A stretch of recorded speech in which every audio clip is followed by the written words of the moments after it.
दोस्तों क्वार्टर 3 के रिजल्ट का सीजन चल रहा है। कुछ कंपनियों ने अपना रिजल्ट दिखाया, कुछ कंपनियों का रिजल्ट कमज़ोर आया, लेकिन दोस्तों कुछ कंपनियों ने काफ़ी ज़बरदस्त रिजल्ट दिखाया है।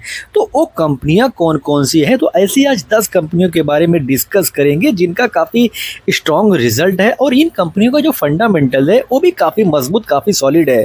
तो दोस्तों वीडियो शुरू करेंगे और जानेंगे ये कंपनियां कौन कौन सी हैं।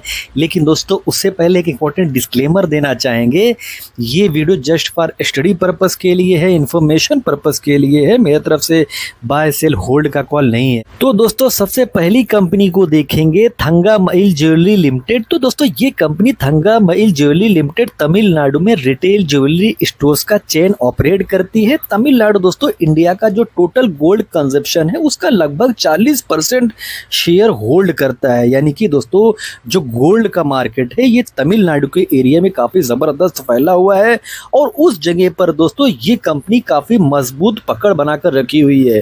तो जिससे कंपनी का जो प्रॉफिट है, जो कंपनी का बिजनेस है ये ग्रो करता हुआ दिख रहा है। आप इस कंपनी का सेल्स देखेंगे तो सेल्स में काफ़ी शानदार ग्रोथ देखने को मिल रहा है। कंपनी का अगर आप प्रॉफिट बिफोर टैक्स देखेंगे तो यहाँ पर भी ग्रोथ दिखेगा। और सबसे खास बात ये है, कंपनी ने चलो ठीक है सेल्स किया, कंपनी ने खर्चा किया, तो कंपनी का नेट प्रॉफिट कितना हुआ, तो कंपनी का जो नेट प्रॉफिट है उसमें काफ़ी सॉलिड ग्रोथ देखने को मिल रहा है। तो दोस्तों इस क्वार्टर में इस कंपनी ने काफ़ी ज़बरदस्त रिजल्ट दिखाया है। तो हमें इस कंपनी पर रिसर्च करना चाहिए। कंपनी का मार्केट कैप काफ़ी छोटा है और कंपनी टॉप से देखेंगे तो ठीक ठाक करेक्शन में भी नज़र आएगी। और पी देखेंगे तो 45 के आसपास का पीई है। आरओसी आरओई देखेंगे तो ठीक ठाक ही दिखेगा। वहीं पर दोस्तों फेस वैल्यू 10 का होना, फ्यूचर में ये कंपनी अपने फेस को स्प्लिट भी कर सकती है। तो कंपनी का जो बिजनेस है काफ़ी शानदार ढंग से ग्रो किया है। कंपनी के पास रिजर्व देखेंगे तो 1136 करोड़ का रिजर्व है। कर्जा देखेंगे तो 1124 करोड़ का कर्जा भी है। यानी कि कंपनी के पास कर्जा भी काफ़ी मजबूत है। तो आपको ये चीज़ जानना होगा कि कंपनी अपना बिजनेस तो कर रही है लेकिन कंपनी का जो कर्जा है ये काफ़ी ज़्यादा है। लेकिन कंपनी जिस तरीके से अपना बिजनेस कर रही है तो फ्यूचर में अपने ये कर्जे को कम कर सकते हैं। लेकिन दोस्तों आपको इनके कर्जे पर नज़र तो रखना ही पड़ेगा। प्रमोटर के पास 61% के आसपास का शेयर है। एफआईज के पास देखेंगे तो 4.70% का शेयर है। इनफैक्ट दोस्तों अगर आप नज़र दौड़ाएंगे तो एफआईज ने लगातार अपना पोजीशन इस कंपनी में बढ़ाया है। जहां पर एफआईज पिछले 1-1.5 सालों से लगातार बिकवाली करते हुए दिख रहे हो, वहाँ पर किसी कंपनी में अगर लगातार अपना प्रॉफिट, अपना जो शेयर है वो बढ़ाते हुए दिखे तो हमें वहाँ पर रिसर्च करनी चाहिए। अगर आप डीआईज को देखेंगे तो डीआईज की तरफ से भी लगातार कंसिस्टेंसी के साथ जो शेयर का हिस्सा है, यानी कि इनका जो शेयर में इनका जो परसेंटेज है ये बढ़ता हुआ दिख रहा है। तो पब्लिक के पास 17% का पोजीशन है। तो कुल मिलाकर काफ़ी स्ट्रॉन्ग जिनका शेयर होल्डिंग पैटर्न नज़र आता है। तो हमें इस कंपनी पर रिसर्च करनी चाहिए। वहीं पर दूसरी कंपनी को देखेंगे, नेटवेब टेक्नोलॉजीज। तो ये भी कंपनी काफ़ी सॉलिड ढंग से काम करती हुई नज़र आ रही है। एआई में, डेटा सेंटर में और सुपर कंप्यूटर में इसका बिजनेस है।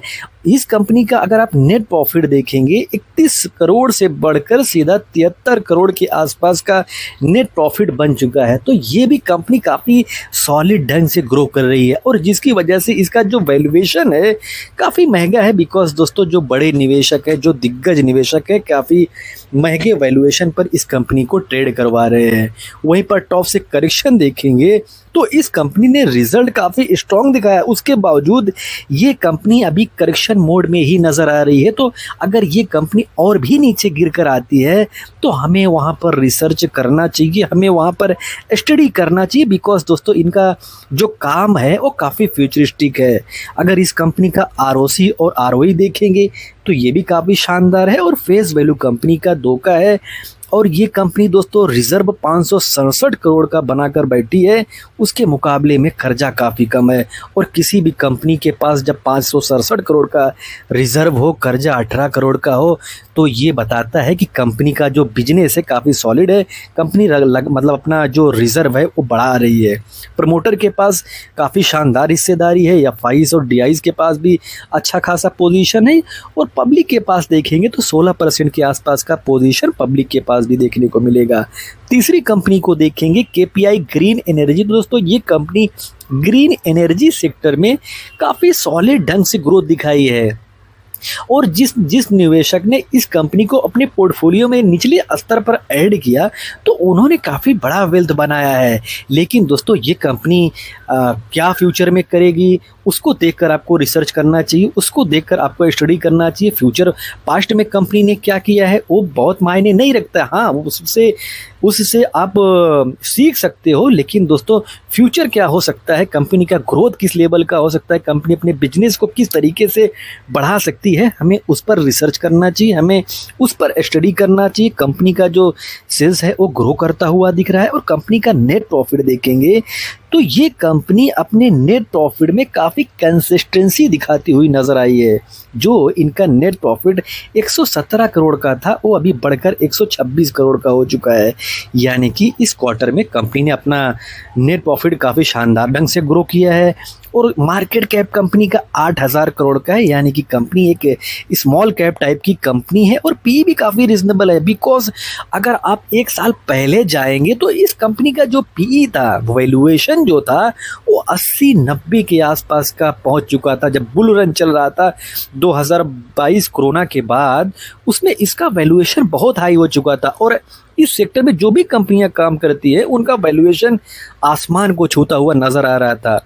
तो ऐसे में दोस्तों बोला जाता है कि जो कंपनी महंगी हो जाए तो वहाँ पर आपको रिसर्च करना चाहिए, वहाँ पर आपको स्टडी करना चाहिए, वहाँ से थोड़ा आपको दूरी बनाना चाहिए। बिकॉज दोस्तों कंपनियाँ कितनी भी अच्छी हो, जो उनका पी है, जो उनका वैल्यूएशन है, ये मैटर करता है। हालांकि ग्रोथ फेज में कंपनियां रहती हैं तो पी एडजस्ट भी हो जाता है।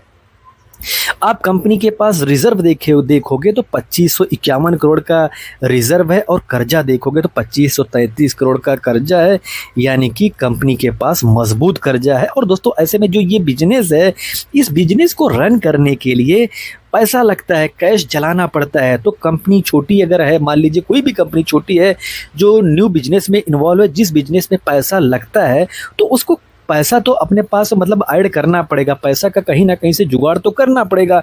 तो कंपनी छोटी है तो कोई उसको पैसा देना नहीं चाहता है तो कंपनियां क्या करती है, ये कंपनी मतलब कर्जा लेती है, बोरोविंग लेती है। तो बोरोविंग लेना कोई गलत बात नहीं है अगर सही से अपने बिजनेस को कोई कंपनी रन करे तो। वैसे में अगर अभी तक देखेंगे तो ये कंपनी काफ़ी सॉलिड ढंग से अपना बिजनेस ग्रो करती हुई दिख रही है। प्रमोटर के पास 49% का शेयर है, लेकिन अगर आप ध्यान से देखेंगे तो इस क्वार्टर में प्रमोटर ने अपना पोजीशन बढ़ाया है। अगर आप एफआईज और डीआईज को देखोगे तो इन्होंने अपना जो हिस्सा है ये कट किया है। पब्लिक के पास भी 41% का हिस्सा है, तो मोस्टली जो हिस्सा है प्रमोटर और पब्लिक के पास है। चौथी कंपनी को देखेंगे परसिस्टेंट सिस्टम। तो दोस्तों ये एक्चुअली एक लार्ज कैप टाइप की कंपनी बन चुकी है, लेकिन इसका जो मतलब जिस तरीके से ये कंपनी ग्रोथ कर रही है वो किसी mid cap small cap type की तरह दिखता है। बिकॉज दोस्तों ये कंपनी लगातार अपना जो ग्रोथ है, जो मोमेंटम है वो बनाए रखी हुई है और इसका जो बिजनेस है, जो एआई सेगमेंट में जिस तरीके से ये अमेरिका की साइड में अपने आप को फैला रही है, उसको देखकर दोस्तों इस कंपनी पर रिसर्च करना चाहिए। हालांकि मार्केट कैप आज के दौर में काफ़ी बड़ा हो चुका है। अगर आप इस कंपनी का सेल्स देखेंगे तो सेल्स ग्रो कर रहा है। अगर इस कंपनी का अगर आप नेट प्रॉफिट देखेंगे तो नेट प्रॉफिट में भी काफ़ी शानदार ग्रोथ देखते हुए मिलेगा। तो दोस्तों जब मार्केट में आईटी सेक्टर में काफ़ी ज़बरदस्त पिटाई हो रही थी, जब टीसीएस या बड़ी दिग्गज कंपनियों ने अपना नेट प्रॉफिट को बढ़ाने में जहां पर उनको दिक्कत होती हुई दिख रही थे, उस बीच दोस्तों ये कंपनी अपने नेट प्रॉफिट को, अपने रेवेन्यू को बढ़ाती हुई नजर आई। तो ये बताता है कि कंपनी का काम क्या है, ये बताता है कि कंपनी का एग्जीक्यूशन क्या है, ये बताता है कि कंपनी का प्लान क्या है। तो कंपनी में अगर कुछ भी प्रॉब्लम आता है, अगर मान लीजिए कहीं भी कुछ भी प्रॉब्लम आएगा तो ये कंपनी उससे बचने का जो रास्ता है वो कहीं ना कहीं से ढूंढ ही लेती है। तो काफ़ी इंटरेस्टिंग इनका बिजनेस है। आईटी सेक्टर में कंपनी काम करती है। आज के दौर में काफ़ी बड़े मार्केट कैप की कंपनी बन चुकी है। आरओसी आरओई काफ़ी इम्प्रेसिव है। तो आपको यहाँ पर लेकिन रिसर्च ज़रूर करनी चाहिए। अगर ये कंपनी करेक्शन में आती है तो आपको डरना नहीं चाहिए, आपको वहाँ पर रिसर्च करना चाहिए। बिकॉज दोस्तों ये कंपनी आईटी सेक्टर में काफ़ी स्ट्रॉन्ग कंपनी मानी जाती है। रिजर्व देखेंगे काफ़ी सॉलिड रिजर्व है, कर्जा काफ़ी कम है। तो ये बताता है कि कंपनी का जो बिजनेस है वो काफ़ी मतलब शानदार है। कंपनी का जो बैलेंस शीट है वो काफ़ी सॉलिड है, काफ़ी स्ट्रांग है। और प्रमोटर के पास देखेंगे तो 30% का पोजीशन है। एफआईज, डीआईज, पब्लिक, अदर सबके पास दोस्तों इस कंपनी में पोजीशन है। तो आपको इस कंपनी पर भी रिसर्च करना चाहिए। मार्केट कैप कंपनी का बड़ा है, ये चीज़ आप ध्यान दीजिए। इस पर आपको मतलब अब एक चीज़ जानिए कि कंपनी का आज के दौर में काफ़ी मतलब बड़े मार्केट कैप की बन चुकी है। और दोस्तों अगर अभी तक चैनल को आपने सब्सक्राइब नहीं किया है, अगर वीडियो आपको इन्फॉर्मेटिव लग रहा है तो सब्सक्राइब भी ज़रूर कर लीजिए। और पांचवी कंपनी को देखेंगे त्रिभुवन दास भीमजी जवेरी लिमिटेड। दोस्तों ये कंपनी गोल्ड, डायमंड, सिल्वर इसी सेक्टर में काम करती हुई दिखती है। अगर इस सीज़न में रिजल्ट देखेंगे, जो नेट प्रॉफिट है 32 करोड़ से सीधा 81 करोड़ तक पहुंच चुका है। यानी कि काफ़ी सॉलिड ग्रोथ दोस्तों इस कंपनी ने दिखाया है। हालांकि मार्केट की कैप इस कंपनी का देखेंगे तो मार्केट कैप काफ़ी छोटा है। वहीं से टॉप से करेक्शन देखेंगे तो टॉप से काफ़ी हैवी करेक्शन में ये कंपनी है। आप इनफैक्ट दोस्तों देखेंगे ये कंपनी अपने 52 वीक लो के आसपास खड़ी है। तो आपको इस कंपनी पर रिसर्च करना चाहिए, डीपली रिसर्च करना चाहिए। बिकॉज दोस्तों कंपनी लगातार ग्रो कर रही है और कंपनी का जो करेक्शन है वो काफ़ी ज़्यादा हो चुका है। वहीं पर स्टॉक का पी देखेंगे तो 7.5 के आसपास का इस कंपनी का पी है। आप कंपनी का आरओसी और आरओई देखेंगे तो ठीक ठाक ही कह सकते हो, बहुत ज़्यादा नहीं कह सकते हो। और फेस वैल्यू कंपनी का 10 का है। रिजर्व देखोगे 629 करोड़ का रिजर्व है, लेकिन कर्जा 822 करोड़ का होना ये बताता है कि इस कंपनी में रिस्क तो है। बिकॉज किसी भी कंपनी में, खास करके छोटी कंपनी में, रिजर्व के मुकाबले में कर्जा ज़्यादा रहेगा तो वहाँ पर रिस्क भी रहेगा। हिस्सा देखेंगे तो कंपनी छोटी है, तो छोटी कंपनी में अधिकतर यही देखा जाता है कि एफआईज और डीआईज नदारद रहते हैं। तो वैसे भी इस कंपनी को देखेंगे तो मोस्टली पोजीशन प्रमोटर खुद ही बनाकर बैठे हुए हैं, बाकी जो बचा है कुचा है वो पब्लिक के पास है। और छठी कंपनी को देखेंगे इनोवा कैप्टेप। तो दोस्तों ये कंपनी जो फार्मास्यूटिकल्स होता है उसमें ये कंपनी काम करती है और अपने बिजनेस को काफ़ी तेज़ी से ग्रो करती हुई नज़र आ रही है। जो कैप्सूल होते हैं, टैबलेट होते हैं, उनमें इसका बिजनेस है। और इस कंपनी का जो नेट प्रॉफिट देखेंगे 42 करोड़ का इस क्वार्टर में हो चुका है। यानी कि काफ़ी कंसिस्टेंसी नज़र आती है। हालांकि दोस्तों आपको क्वार्टर बाय क्वार्टर जज नहीं करना चाहिए। किसी भी कंपनी को अगर आपको देखना है तो उसको ईयर बाय ईयर ही जज करना चाहिए। लेकिन अगर आप क्वार्टर बाय क्वार्टर भी देखोगे तो भी काफ़ी बड़ा ग्रोथ इस कंपनी में देखने को मिलता है। आप कंपनी का मार्केट कैप देखेंगे तो 3880 करोड़ का मार्केट कैप है। टॉप से बड़े करेक्शन में ये भी कंपनी है और अधिकतर कंपनियां दोस्तों आज के दौर में टॉप से हैवी करेक्शन में ही है। और कंपनी का आरओसी आरओई ठीक ठाक ही दिखेगा। 29 के पी पर कंपनी काम कर रही है। रिजर्व के मुकाबले में कर्जा काफ़ी कम है, मैनेजेबल है, ये एक अच्छी बात कंपनी के लिए बन जाती है। शेयर होल्डिंग पैटर्न देखेंगे तो जो डीआईज है उनके पास काफ़ी बड़ी पोजीशन है, ये एक अच्छी बात बन जाती है। हालांकि एफआईज के पास पोजीशन कम है। अनंतराज दोस्तों एक ऐसी कंपनी जो पूरी तरीके से अपना जो बिजनेस था, ये क्या काम पहले करती थी, पहले ये कंस्ट्रक्शन का काम करती थी। लेकिन दोस्तों आज के दौर में ये कंपनी डेटा सेंटर में काफ़ी सॉलिड ढंग से ग्रो कर रही है। तो आपको इस कंपनी पर भी रिसर्च करना चाहिए। इनका भी देखेंगे सेल्स में ग्रोथ देखने को मिल रहा है। जो नेट प्रॉफिट है, नेट प्रॉफिट में काफ़ी कंसिस्टेंसी यहाँ पर भी दिख रही है, यानी कि कमाल की कंसिस्टेंसी है। तो आपको इस कंपनी पर भी रिसर्च करना चाहिए। मार्केट कैप एक मतलब 18,000 करोड़ के आसपास का मार्केट कैप है। 34 के वैल्यूएशन पर कंपनी ट्रेड कर रही है। रिजर्व इस कंपनी के पास देखेंगे तो काफ़ी मजबूत है। ये बताता है कि कंपनी काफ़ी सॉलिड है, कंपनी के पास उसके मुकाबले में कर्जा काफ़ी कम है, तो कंपनी के लिए काफ़ी मजबूत पक्ष बन जाता है। वहीं पर प्रमोटर के पास देखेंगे तो 57% का पोजीशन है। एफआईज और डीआईज के पास भी अच्छी खासी हिस्सेदारी है। पब्लिक के पास भी 26% का पोजीशन है। 8वीं कंपनी को देखेंगे वारी रिन्यूएबल एनर्जी। तो दोस्तों ये कंपनी वारी ग्रुप की कंपनी है। इसका काम देखेंगे तो दोस्तों ये कंपनी ईपीसी मार्केट में कंपनी काम करती है। यानी कि दोस्तों ये जो कंपनी है जो ग्रीन एनर्जी है, ग्रीन एनर्जी में काम कर रही है। तो आपको ये चीज़ जानना चाहिए, कंपनी का जो बिजनेस है ये मोस्टली गुजरात की साइड में फैला हुआ है, लेकिन कंपनी गुजरात के बाहर भी अपना प्रेजेंस फैलाती हुई नज़र आ रही है। और कंपनी का सेल्स देखेंगे, कंपनी का नेट प्रॉफिट देखेंगे तो काफ़ी अच्छा खासा ग्रोथ देखने को मिल रहा है। तो इस कंपनी पर भी हमें रिसर्च करना चाहिए। इस कंपनी पर आपको देखना चाहिए कि कंपनी जो टॉप से करेक्शन हुई है उसके पीछे का रीज़न क्या है। ये बात दोस्तों तो मतलब करेक्शन क्यों हुआ है तो बच्चे को पता है। मार्केट में प्रेशर इतना है कि इस कंपनी में भी काफ़ी बड़ा प्रेशर देखने को मिल रहा है। आप आरओसी आरओई देखेंगे तो काफ़ी दमदार देखने को मिलेगा। प्रमोटर के पास या फाइज डीआईज के पास देखेंगे छोटी सी हिस्सेदारी है, लेकिन मोस्टली जो पोजीशन है वो प्रमोटर और पब्लिक के बीच में ही है। नवी कंपनी को देखेंगे एमसीएक्स, तो दोस्तों इस कंपनी का जो रिजल्ट आया था वो चौंकाया। आप इसका कारोबार देखेंगे जो कमोडिटी मार्केट है, जैसे दोस्तों बीएससी का कारोबार है, एनएससी का कारोबार है, तो वैसे ये कंपनी जो कमोडिटी मार्केट है उसमें जो कमोडिटी डेरिवेटिव्स एक्सचेंज है उसमें इनका बिजनेस है और काफ़ी तेज़ी से ये कंपनी अपने बिजनेस फैलाती हुई नज़र आ रही है। इसका भी ग्रोथ देखेंगे तो काफ़ी सॉलिड ग्रोथ दिखाया है। जो लास्ट क्वार्टर में इनका बिजनेस 197 करोड़ का नेट प्रॉफिट जनरेट करता था, वो अब इस क्वार्टर में 401 करोड़ का नेट प्रॉफिट पहुंच चुका है। ये बताता है कि कंपनी का जो बिजनेस इस क्वार्टर में हुआ है काफ़ी सॉलिड हुआ है, मार्केट कैप कंपनी का काफ़ी बड़ा बन चुका है। तो आपको भी इस कंपनी पर भी रिसर्च ज़रूर करना चाहिए। लगभग दोस्तों ये कंपनी डेप्थ फ्री कंपनी है।